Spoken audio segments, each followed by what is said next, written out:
ዋጓን ዩቲዩብ ዋጓን ገነርስ ዋጓን አርሰናላውያን እንደምን አደራችሁ እንደምን ዋላችሁ እንደምን አመሻችሁ በያላችሁበት ሀገር ሰዓት አቆጣጠር እንደምን ከረማችሁ። ሳሚኔ ለማታውቁኝ የዩቲዩብ ቻናሌ ስም ሳሚ ገነር ይባላል። የአርሰናል ደጋፊ ከሆናችሁ ስለ አርሰናል መስማት የሚመቻችሁ ከሆነ እንዲሁም የሌላ ክለብ ደጋፊ ሆናችሁ ስለ አርሰናል መስማት የምትፈልጉ ምን ጠብቃላችሁ? አሁኑኑ ሰብስክራይብ በማድረግ የዩቲዩብ ቻናሌ ቤተሰብ መሆን ትችላላችሁ። ነባሮች ላይክ፣ ሼር፣ ኮሜንት በማድረግ ዩቲዩብ ቻናሌን ሞቅ ደመቅ እንድታረጉ ስል በአክብሮት ጠይቃለሁ። ተመልሻለሁ። አርሰናል በካራቦ ካፕ የሩብ ፍጻሜ መርሃ ግብር ክሪስታል ፓላስን በሜዳው ኤምሬትስ አስተናግዶ በሙሉ የ90 ደቂቃ ውጤት 1-1 ተጠናቆ በፍጹም ቅጣት ምት መለያ አርሰናል ፓላስን 8-7 በሆነ የፍጹም ቅጣት ምት መለያ በማሸነፍ ወደ ቀጣይ የግማሽ ፍጻሜ ማለፉን አረጋግጧል ማለት ነው። ስለዚህ ጨዋታ አንዳንድ ነገር ለማለት ነው የመጣሁት። እንዴት ይሄ ጨዋታ ፔናልቲ መለያ ጋር እንደደረሰ አላውቅም። እውነት ለመናገር አላውቅም። ምክንያቱም አርሰናል ይሄን ጨዋታ ከረፍት በፊት 3-0 4-0 ገድለው መውጣት የሚችሉባቸው ብዙ ቻንሶች ነበሩት። ወደዛ ግን ከመግባታችን በፊት መጀመሪያ አርሰናል ወደ ላይናፑ ስንሄድ ትላንት የገመትኩላችሁን ላይናፕ ታስታውሱታላችሁ። 100% ራሱን ላይናፕ ነበረ ሚካኤል አርቴታ ይዞ የገባው። ኤክሰፕት ስል ትላንትም ኤክሰፕት ብያለሁ። ምናልባትም እኔ ኢታን ንዋኔሪ እንዲገባ ስለምፈልግ እዚህ ጋር አስገባዋለሁ እንጂ ሚካኤል አርቴታ የሚያስገባው አይመስለኝም። ላያስገባው ይችላል ብያችሁ ነበር። እሱ ነው የሆነው። ሁሉም ነገር ሆኗል። ኢቭን ካላፊዮሪ ከመስመር ተከላካይነት ወደ ግራ መሃል ተከላካይነት ተቀይሮ ትላንት እንዳልኳችሁ አዲስ ኤክስፐሪመንት ሞክረን የተሳካ መሆን ችሎ ነበረ። የገመትኳቸውም ተጫዋቾች ሜዳ ላይ ተመልክተናቸው ነበረ። የትላንቱ ኤክሰፕት ዛሬም ይቀጥላል። ኢታን ንዋኔሪ ማለት ነው። አርሰናል ከክሪስማስ ስንገባ ማለት ነው ክሪስማስን የተቀበልነው የፕሪሚየር ሊጉ ቶፕ ኦፍ ዘ ሊግ፣ የቻምፒዮንስ ሊጉ ቶፕ ኦፍ ዘ ቴብል እንዲሁም በካራቦ ካፕ ግማሽ ፍጻሜን በመቀላቀል እንግዲህ እጅግ በጣም ያማረና የሚገርም የክሪስማስ ስጦታ ከክለባችን አርሰናል ደርሶናል።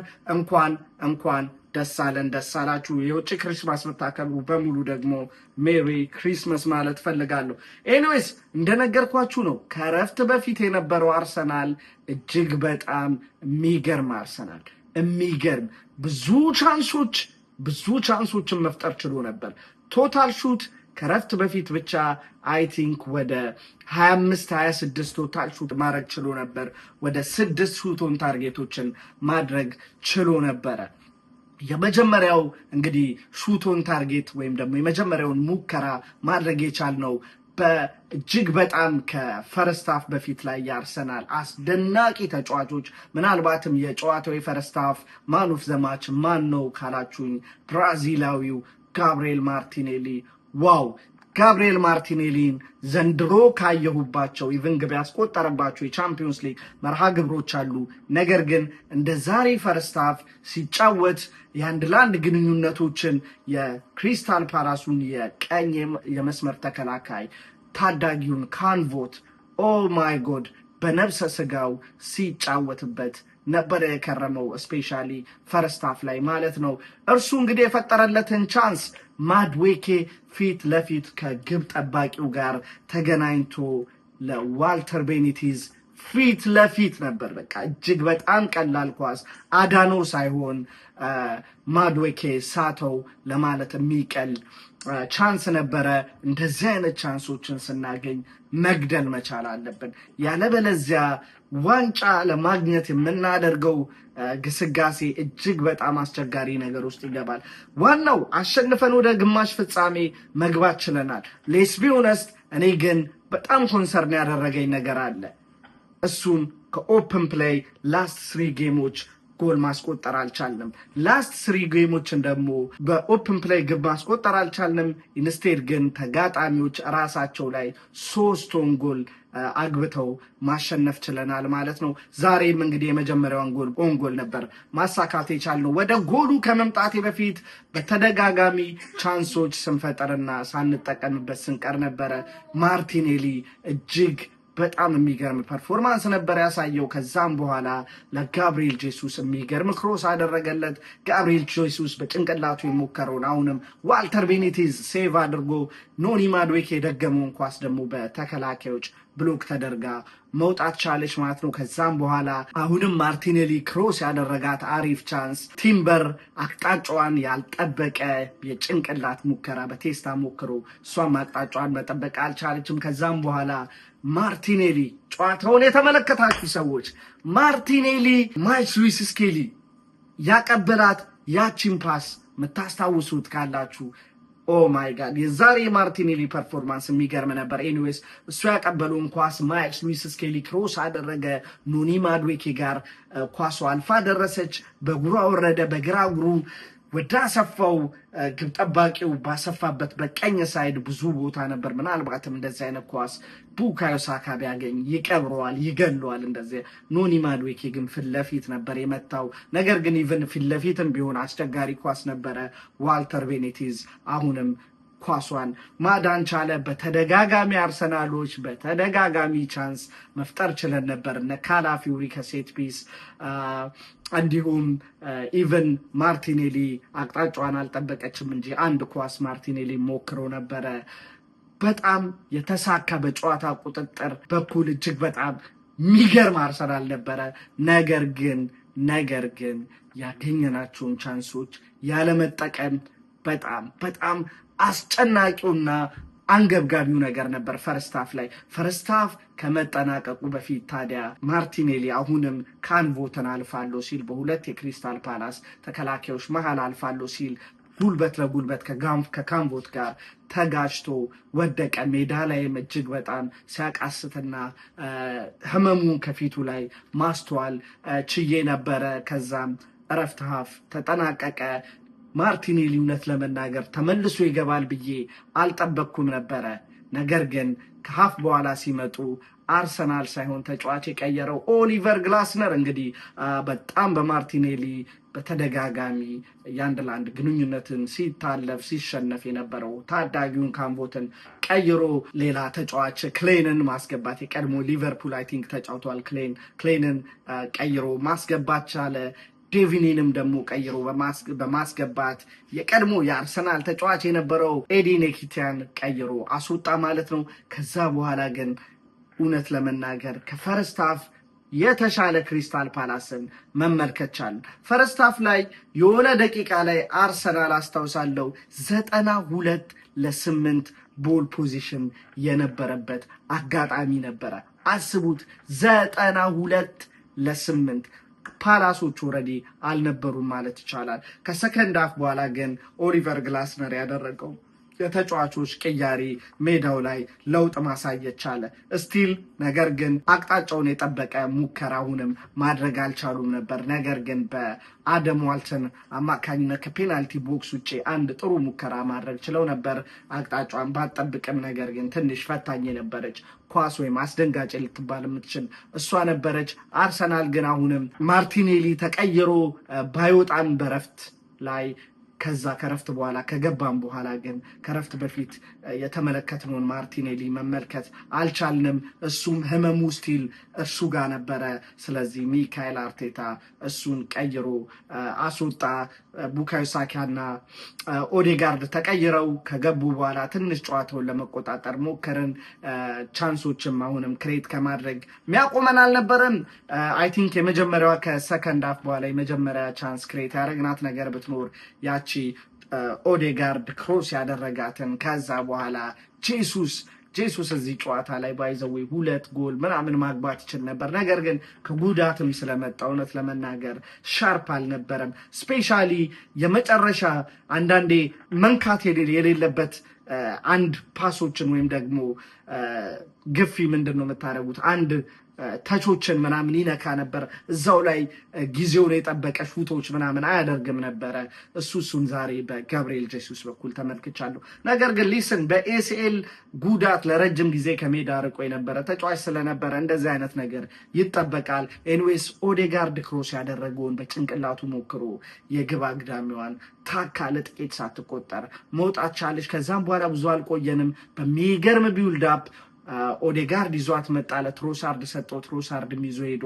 ለሜሪኖ የሰጠው ሜሪኖ አሁንም ለጋብሪኤል ጄሱስ ምትገርም ምትጠቀለል ኳስ በአርሰናል የማጥቃት ግራ ክንፍ ቦታ ላይ ሰጠው ነገር ግን ያሰብናትን ያቺ ምናቃትን የሄነሪ ኤፍኤ ጎል ወይም ደግሞ ቻምፒዮንስ ሊግ ላይ ማርቲኔሊ እሱን ኳስ አስመልክቶን ነበር እንደዛ ማድረግ አልቻለም አሁንም ፈታኝ ነበር ነገር ግን ፍለፊት ስለነበረ ኳሱ ዋልተር ቤኔቲዝ ይችን ኳስ ማዳን ቻለ አርሰናሎች አሁንም በተደጋጋሚ ቻንስ መፍጠር ይችሉ ነበር ስፔሻሊ ዩሊያን ቲምበር ኬሂን ፕረስ አድርጎ ያገኛት ቻንስ ሌላ ነበር ከሰከንድ አፍ በኋላም 1-3-4 ጥሩ ቻንሶችን መፍጠር ችለን ነበር ነገር ግን የመጀመሪያዋን ግብ ማስቆጠር የቻልነው ግን ከሴት ፒስ ቡካዮ ሳካ ያሻማትን ኳስ ተጨራርፋ ልክስክስ ያለች ጎል ነች እውነት ለመናገር ላክሮ ማክሴንስ ነበረ ኦንጎ ለራሱ ላይ ያስቆጠራት ፓላሱ ተከላካይ ማለት ነው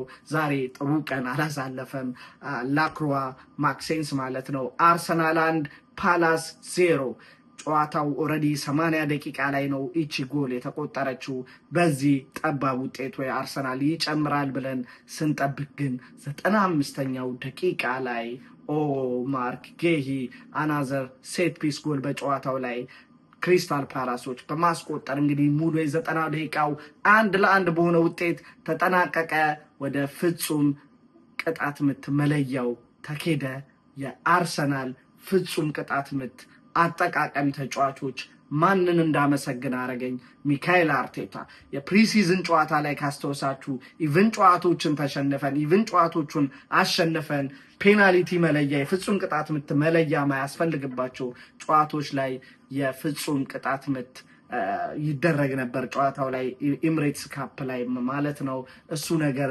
ሳይጠቅመን አይቀርም የአርሰናልን ፔናልቲ የመቱት 8ቱም ተጫዋቾች 8ቱንም በማስቆጠር እንግዲህ 8ኛዋን ግን ክሪስታል ፓላስ አሁንም ላክሮዋ ማክሴንስ ሲዛት I knew it even ብዬ ነበር እውነት ለመናገር አልዋሻችሁም ኦ ማይ ጋድ ይሄ ልጅ ባይስተው ምክንያቱም ኢማጂን የዛሬው ቀን የማይረሳው ቀን ሆኖ ነው የሚያልፈው ለዛም ይመስላል ጨዋታው ከተጠናቀቀ በኋላ በፊቱ የክሪስታል ፓላስ ተጫዋች ኢብሪቼዜ ሲያጽናናው መመልከት ችለኝ ነበር እሱ ኤኒዌይስ የሞከራትን ኳስ እውነት ለመናገር የፔናልቲ የመለሳት አርዛ ባሌጋን እዚህ ላይ ማድነቅ አልፈልግም ምክንያቱም ፔናልቲው ላይ በተደጋጋሚ ሲያበሳጨኝ ነበር ኦልሞስት ከተደረጉት 7-8 ፔናልቲዎች 6ቱን ይሆናል በስተቀኝ በኩል ብቻ ነበር የሚወድቀው በስተቀኝ መውደቁ ብቻ አይደለም በስተቀኝ መውደቁ ብቻ ሳይሆን ታይሚንጉ ልክ አልነበረም ኳሱ ሳይመታ ነበር የሚወድቀው ኤኒዌይስ መጨረሻ ላይ ግን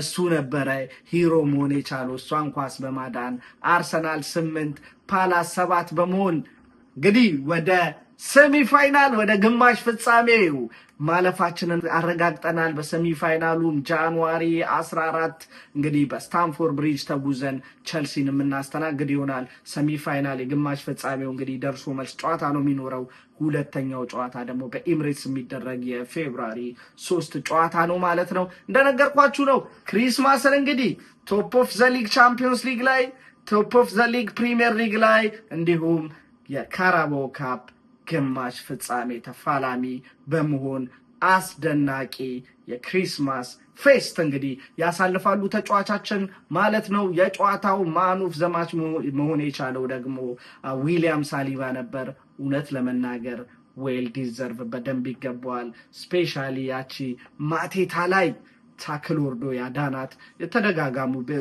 በተደጋጋሚ ጊዜ ጥሩ እንቅስቃሴ 1-1 ግንኙነት ላይ ሲያደርግ ነበረ ተከላካዩን የሚመራበት እውነት ለመናገር የዛሬን ባክፎር የፕሪሚየር ሊግ ጨዋታ ላይም ይህን ባክፎር ነው መመልከት የምፈልገው። እስከዛ ጋብሪኤል ማጋሌስ ተጎድቶ ከወጣ በኋላ ከተመለከትኳቸው ባክፎሮች የተረጋጋ ባክፎር ካላፊዮሪ የግራ የመከላከል መሀል ቦታን በአግባቡ ሲወጣ ተመልክቻለሁ ማለት ነው።